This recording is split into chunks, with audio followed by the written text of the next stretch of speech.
Comment puis-je travailler en Tunisie?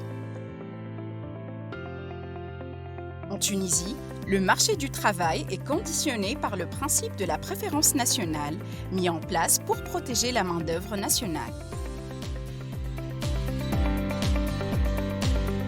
Avant de recruter une personne étrangère, l'employeur doit d'abord déposer l'offre de travail au bureau de la direction régionale de la formation professionnelle et de l'emploi. S'il ne trouve pas de candidat tunisien dans un délai de 1 mois, il peut demander une attestation d'inexistence d'un candidat tunisien de même qualification professionnelle. Ce n'est qu'après son obtention qu'il pourra établir un contrat de travail type, disponible sur le site du ministère de l'Emploi. Dans la pratique, il est difficile de prouver qu'aucun Tunisien ne peut occuper le poste en question, surtout s'il s'agit de postes peu ou pas qualifiés, tels que le travail à domicile dans le secteur du bâtiment ou de l'agriculture.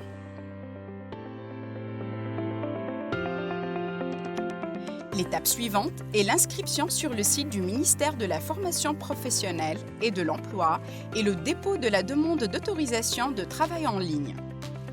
Attention! L'autorisation de travail doit être obtenue avant la date de prise de fonction. Pour connaître la liste de documents à fournir, je consulte le site. L'employeur ou moi allons être contactés par la suite afin de remettre tous les documents en main propre au bureau de la main-d'œuvre étrangère. Dans le cas où je suis demandeur d'asile yéménite, syrien ou réfugié et que je ne suis pas en mesure de présenter mes préférences professionnelles ou mes diplômes, je peux les remplacer par une attestation sur l'honneur.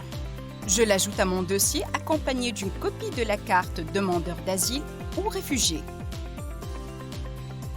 Le HCR et ses partenaires peuvent m'assister dans ces démarches.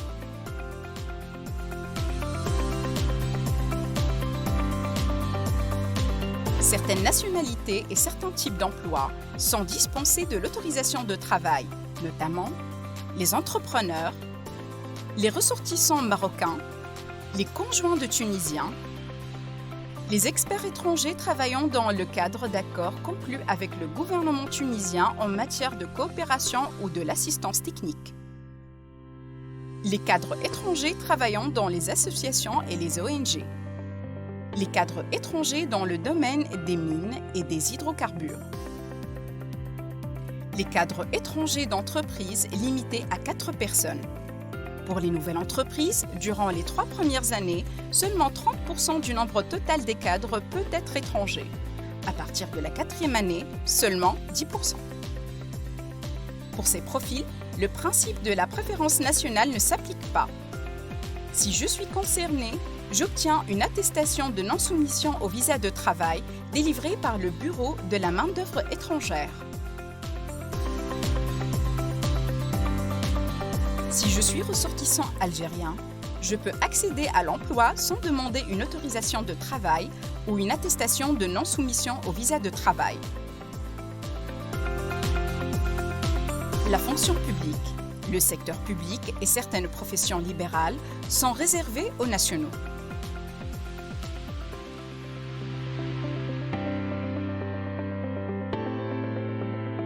En cas de réponse favorable du bureau de la main-d'œuvre étrangère, je me rends au commissariat pour compléter les formalités restantes et demander la carte de séjour.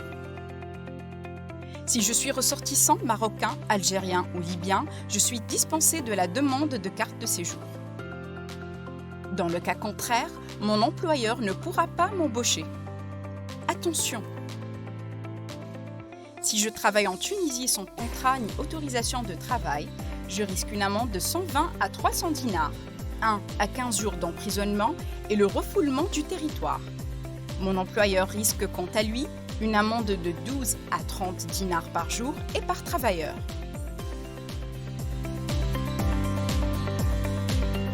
En tant qu'étudiant, je peux faire un stage en Tunisie, mais je n'ai pas le droit de travailler.